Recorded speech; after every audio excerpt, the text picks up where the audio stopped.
Hello guys, welcome to my YouTube channel Prabhakar insights. अब हम history में गुप्त काल में आ चुके हैं। अध्याय 6। ये जो गुप्त काल था ये 319 ईसा पूर्व से 540 ईसा पूर्व तक चला। गाइस, मैं आपको सिर्फ इम्पोर्टेंट क्वेश्चन आंसर ही बताऊंगा यहाँ पर अभी, क्योंकि हिस्ट्री काफ़ी लंबी है, ये तो आपको सभी मालूम है। तो आप ध्यान से देखिएगा और जो मैं जिस प्रश्न के बारे में मैं बता नहीं रहा हूँ तो उसका आप स्नैपशॉट लीजिएगा और उसका आप डेली बेसिस पर अध्ययन कीजिएगा। वीडियो रोक करके आप देखिएगा ध्यान से। तो आगे चलते हैं हम। जो इम्पोर्टेंट है ध्यान रखिएगा, उसी के बारे में मैं बताने वाला हूँ यहाँ पर अभी। तो यहाँ पर सबसे पहले तो हमें ये पता होना चाहिए कि गुप्त वंश का संस्थापक कौन था। तो गुप्त वंश के संस्थापक थे श्रीगुप्त। गुप्त किसके सामंत थे? तो कुषाणों के सामंत थे। गुप्त वंश के किस शासक ने सर्वप्रथम महाधिराज की उपाधि धारण की? तो चंद्रगुप्त प्रथम ने महाधिराज की उपाधि धारण की। ये चौथा का आप देख लीजिए सुमेलित। चौथे का है 1 मिनट, इसका मैंने टिक नहीं लगाया हूँ। मैं आपको यहाँ से आंसर देख के बता रहा हूँ क्या होगा। चौथे का है सी। गाइस, चौथे का है सी। 3, 4, 2, 1। एक बार मैं फिर से रिपीट करता हूँ। ये चौथे का है सी। ओके गाइस, जो सम्मिलित है उसको मैं रिपीट नहीं करूँगा, आपको सेल्फ स्टडी करना है यहाँ पर, और जो इम्पोर्टेंट है वही मैं बताऊँगा। एक बार मैं फिर से बता दे रहा हूँ आपको, वीडियो लंबा ना हो इसलिए मैं ऐसा कर रहा हूँ। तो अब आगे हैं 5वें नंबर पर। गुप्त शासन के दौरान निम्नलिखित में ऐसा व्यक्ति कौन था जो एक महान खगोल विज्ञानी और गणितज्ञ था? तो आर्यभट्ट थे। गुप्त शासकों की सरकारी दरबारी भाषा थी क्या? संस्कृत। 7वां नंबर आप देखिएगा। 8 नंबर, गुप्त वंश का वह राजा कौन था जिसने हुड़ों को भारत पर आक्रमण करने से रोका? तो स्कंदगुप्त। गुप्त राजवंश किस लिए प्रसिद्ध था? कला एवं स्थापत्य के लिए। अजंता कलाकृतियाँ किससे संबंधित हैं? तो गुप्त काल से संबंधित हैं। कुछ विद्वानों के अनुसार कवि कालिदास किसके राजकवि थे? तो चंद्रगुप्त द्वितीय विक्रमादित्य के राजकवि थे। अजंता चित्रकारी का विषय वस्तु निम्नलिखित में किससे संबंधित है? तो बौद्ध धर्म से संबंधित है। उत्तर गुप्त युग में जो विश्वविद्यालय प्रसिद्ध हुआ वह था नालंदा। एरण अभिलेख का संबंध किस शासक से है? तो भानुगुप्त से है।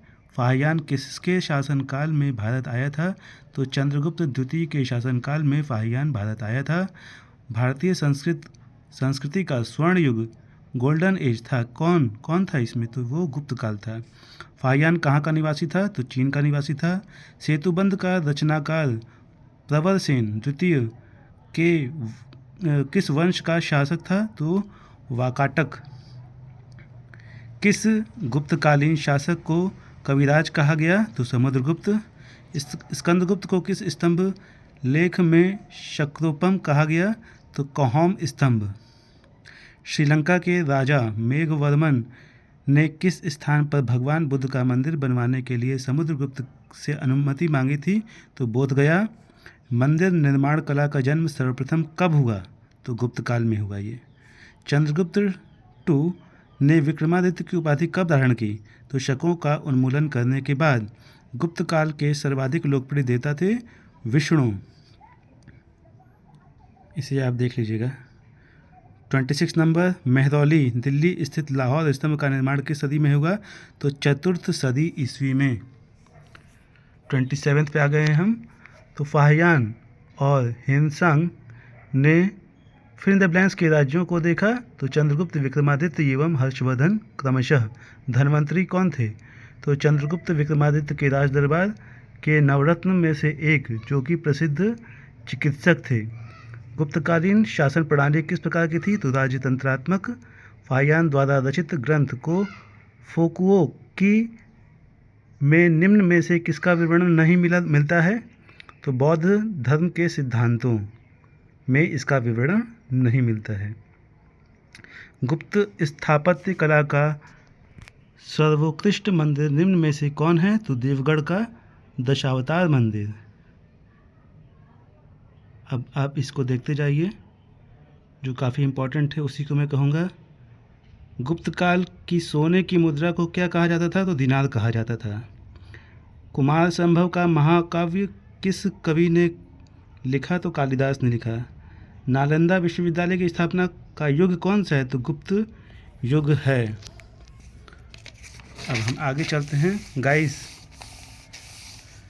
आप ध्यान दीजिए, फोकस बनाए रखिए स्टडी पर, आपको और भी जानकारी मिलती रहेगी ऐसे ही। इसे आप देखते रहिए, ध्यान से सुनिएगा। नगरों का क्रमिक पतन किस काल की एक महत्वपूर्ण विशेषता थी? तो गुप्त काल। किस वंश के शासकों ने मंदिरों एवं ब्राह्मणों को सबसे अधिक ग्राम अनुदान में दिया गया? तो गुप्त वंश। 45 नंबर, दिल्ली के मेहरौली के कुव्वत उल इस्लाम मस्जिद के प्रांगण में स्थित प्रसिद्ध लौह स्तंभ किसकी स्मृति में है? तो चंद्र की स्मृति में है। कालिदास द्वारा रचित मालविकाग्निमित्र नाटक का नायक था? तो अग्निमित्र थे। समुद्रगुप्त की सैनिक उपलब्धियों का वर्णन उसके किस अभिलेख में उपलब्ध है? तो प्रयाग के। निम्न में किस काल में स्त्रियों को पुरुषों से बराबरी थी? तो गुप्त काल में थी। कौन सा राजवंश हुणों के आक्रमण से अत्यंत विचलित हुआ? तो गुप्त। निम्नलिखित में कौन सा नाटक कालिदास में नहीं लिखा था? तो जानकी हरण। अजंता गुफाओं के सरीखी जैसी गुफाएं मध्य प्रदेश में कहाँ पर हैं? तो बाघ धार में।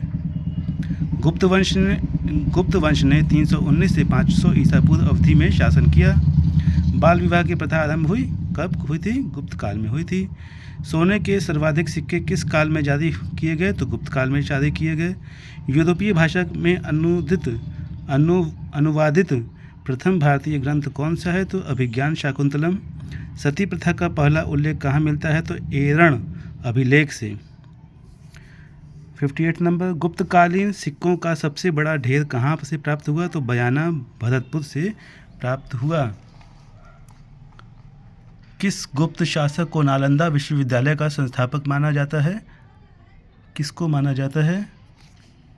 1 मिनट गाइस। 59 नंबर का आंसर 59th का ए है, कुमारगुप्त वन। 61, गुप्त काल में उत्तर भारतीय व्यापार निम्नलिखित किस एक पत्तन में संचालित होता था? तो ताम्रलिप्ति। गुप्त शासकों द्वारा जारी किए गए चांदी के सिक्के कहलाते थे? क्या कहलाते थे? तो रूपक। इसे आप देख लीजिएगा। वर्तमान 66 नंबर, वर्तमान गणित में दशमलव प्रणाली आविष्कार का श्रेय निम्न में से किस युग को है? तो गुप्त युग को है। 69 नंबर, वह प्रथम भारतीय विद्वान कौन था जिसने गणित को एक पृथक विषय के रूप में स्थापित किया? तो आर्यभट्ट थे। गुप्तकालीन पुस्तक नवीनतम का संबंध है चिकित्सा से। गाइस, इसका स्नैपशॉट लीजिएगा और सेल्फ स्टडी करिए। सेल्फ स्टडी भी बहुत ज़रूरी है। ओके गाइस, आपके लिए मैंने स्पेशली टिक लगा दिया है ताकि आप इसकी सेल्फ स्टडी करें। इसका स्नैपशॉट लीजिए। अभी ये बुक हमें कंप्लीट करनी है तो हमें तेज़ी से चलना पड़ेगा, तब हम ये बुक कंप्लीट कर पाएंगे। आप लोग बस जुड़े रहिए, आपको ऐसे ही नॉलेजेबल वीडियो मिलती रहेगी। 87 नंबर, मिहिरकुल का संबंध किससे था? तो हूण से था। 89 नंबर, गुप्त राजा जिसे विक्रमादित्य की पदवी ग्रहण की वो चंद्रगुप्त द्वितीय ने की थी। ठीक है। और 93 नंबर है परम भागवत उपाधि धारण करने वाला प्रथम गुप्त शासक था समुद्रगुप्त। गाइस, वीडियो पसंद आया हो तो लाइक कीजिएगा, चैनल को सब्सक्राइब कीजिएगा, बेल आइकन को हिट कीजिएगा और आपको ऐसे ही नॉलेजेबल वीडियो मिलती रहेगी। So guys, thank you for watching this video.